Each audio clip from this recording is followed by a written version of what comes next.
Okay, so let me start with something that nobody in the mainstream media is actually saying out loud, and I want you to understand why that silence matters. The United States just conducted what it calls defensive strikes against Iranian air defense systems, radar installations, command and control sites, and one-way attack drones across Gurak and Keshem Island. And then Iran responded by launching a significant wave of missiles and drones at the al-Salem Airbase in Kuwait. 5 American service members and contractors were injured. And here is what no one is telling you. This escalatory cycle is not weakening Iran. It is systematically strengthening Iran's position while simultaneously exhausting American strategic capacity. Let me explain what is actually happening beneath the surface of these headlines. This is Professor Jiang, and on this channel, we decode power shifts before the headlines catch up. Subscribe, hit the bell, and stay locked in because this one gets worse the deeper you go. Let me take you back to the foundational question. What is the strategic objective here? The United States claims it is defending itself. Iran claims it is responding to aggression. But when you strip away the rhetoric and look at the material reality, you see something much more interesting. The U.S. military is operating on a principle that I want to call the escalation trap. Let me be transparent about what I mean by this. When you are the dominant military power, your instinct is to solve problems through military means. You have the most advanced aircraft, the most sophisticated radar systems, the most capable strike platforms. So when Iran shoots down an MQ-1 Predator drone over what the U.S. claims is international waters in the Persian Gulf, the American response is reflexive. Strike back harder, faster, more comprehensively. But here is the deeper question. What if that very response is exactly what your adversary wants? What if every strike you launch is actually accelerating a process you are trying to prevent? Let me bring in a concept from strategic theory that matters enormously here. There is something strategists call the Malacca dilemma, which describes the vulnerability of any power that depends on choke points for its economic survival. But there is a corollary concept that is less discussed, and I want to name it clearly. The overreach paradox. The overreach paradox states that a declining hegemon often increases military activity precisely as its actual leverage decreases. The more militarily active it becomes, the more it signals weakness rather than strength. Why? Because true power does not need constant demonstration. True power is assumed. When you are constantly striking, constantly threatening, constantly escalating, you are actually broadcasting that your non-military tools have failed. You have exhausted diplomacy. You have exhausted economic pressure. You have exhausted sanctions. All that remains is kinetic action. And kinetic action, when it becomes repetitive, becomes a sign of desperation. Now think about what Iran is actually doing. Iran is not trying to defeat the American military in a conventional sense. Iran cannot do that, and Iran knows this. What Iran is doing is something far more sophisticated. Iran is demonstrating that it can impose costs. The al-Salem airbase was hit. American personnel were injured. And notice something crucial. Iran announced the strike. Iran claimed responsibility. Iran stated explicitly that it targeted that base because the United States was using it to launch strikes against Iran. This is not the behavior of a weak actor. This is the behavior of an actor that is confident enough to claim credit for its actions. Let me address something directly. I am not saying that Iran is 10 feet tall. I am not saying that Iran can match American military capability across all domains. I am saying that Iran has discovered something far more valuable in this context. It has discovered that it does not need to. Iran has learned that in a multipolar environment, the ability to impose localized costs and maintain strategic coherence is often more valuable than raw military superiority.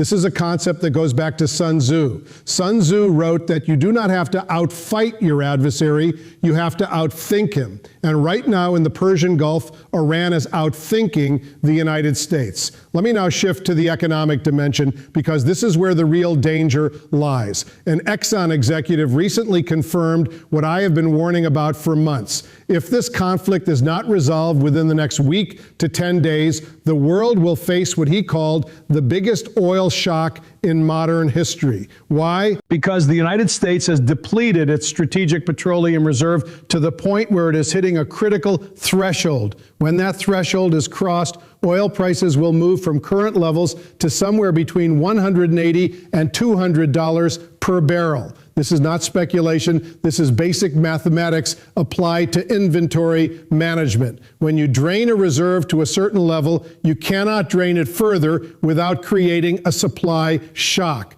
That shock is coming. Now, here is the strategic problem. The Trump administration has been negotiating with Iran since March 2026. I have tracked every single headline. March 9th, Trump says the Iran war will be over very soon. March 13th, Trump claims Iran is about to surrender. March 23rd, U.S. negotiating with senior Iranian official. March 24th, U.S. awaits Iran's response on peace summit. March 27th, Rubio tells allies the war will continue 2 to 4 more weeks. April 5th, Trump tells Axios an Iran deal is possible by Tuesday.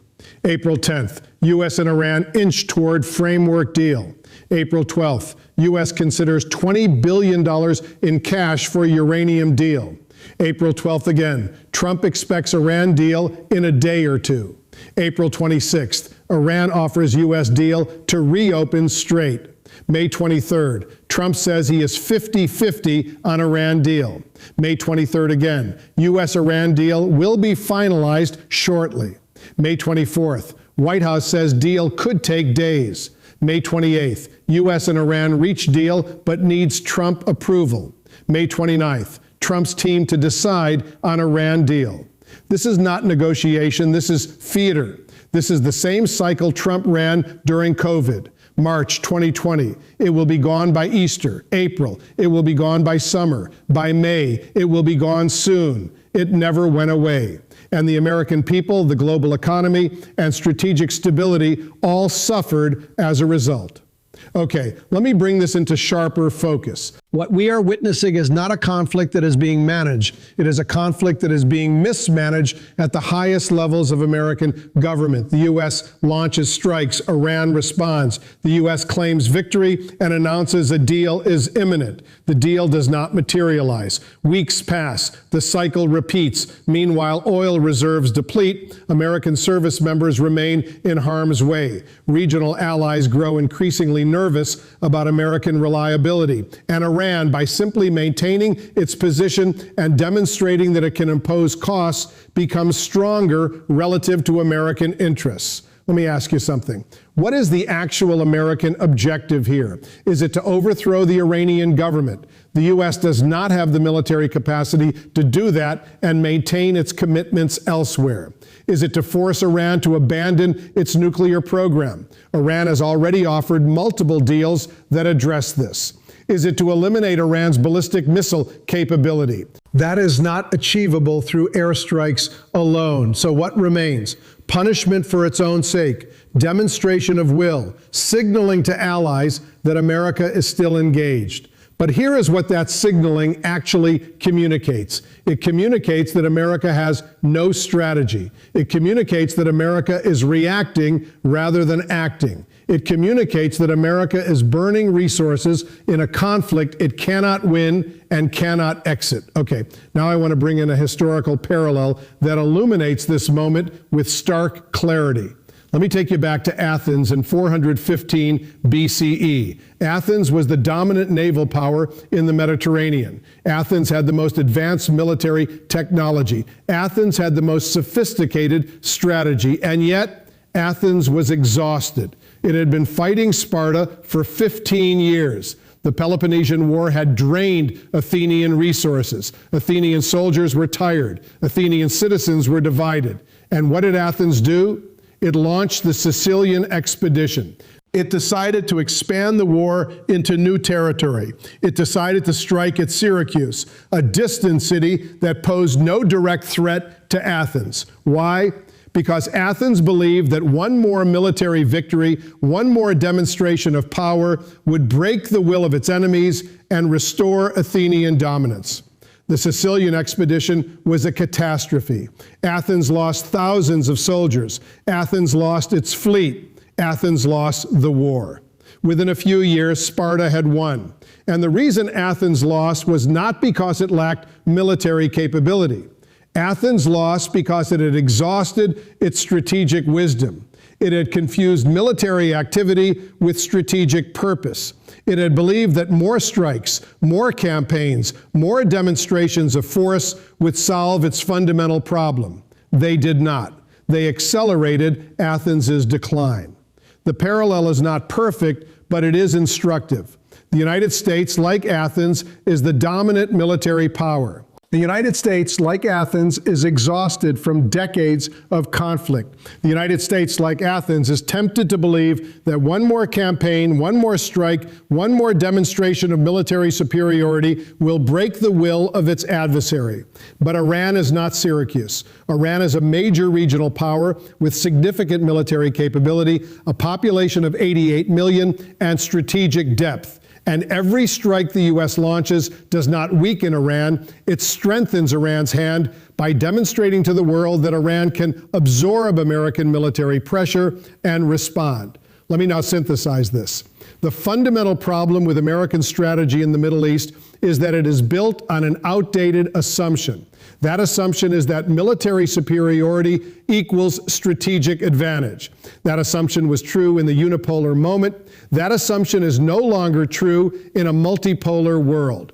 In a multipolar world, what matters is not how hard you can hit. What matters is whether you can sustain the cost of hitting. What matters is whether your allies believe you will be there tomorrow. What matters is whether your adversaries believe you have exhausted your options. Right now, on all three of these metrics, the United States is failing. Okay, let me address the oil shock question directly because this is where the analysis becomes urgent. An oil shock of the magnitude we are discussing would not just affect the United States, it would ripple through the global economy. It would trigger inflation. It would trigger recession. It would trigger social instability. And the Trump administration is walking toward this outcome with its eyes open. Why? Because it does not have a strategy to prevent it. It has only a strategy to delay it and hope that something changes. But nothing will change through military strikes. Nothing will change through threats. The only thing that will change the trajectory is a negotiated settlement. And a negotiated settlement requires that the United States acknowledge that Iran has legitimate security interests, that Iran is not going to disappear, and that coexistence is the only viable long-term strategy. Now, I want to be clear. I am not saying that Iran is blameless. I am not saying that Iran's government is a model of democratic governance. I am saying that Iran is a rational actor that responds to incentives. Right now, the incentive structure is pushing Iran toward escalation and the United States toward exhaustion. That incentive structure was created by American policy. It can only be changed by American policy. Okay, let me bring this to its conclusion.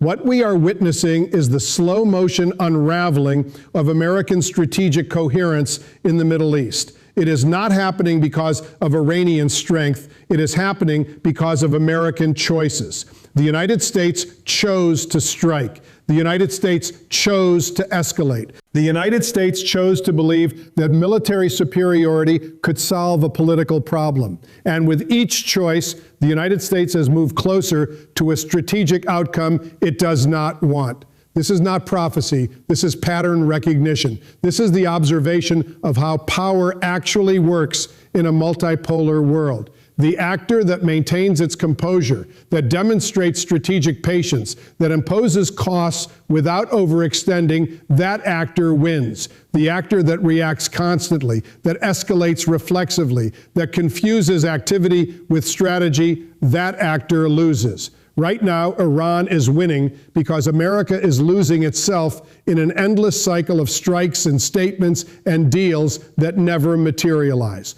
I am Professor Jiang. Stay curious, stay skeptical, and understand that the most dangerous moment in any conflict is when the dominant power realizes it is no longer dominant and doubles down on the only tool it has left: force.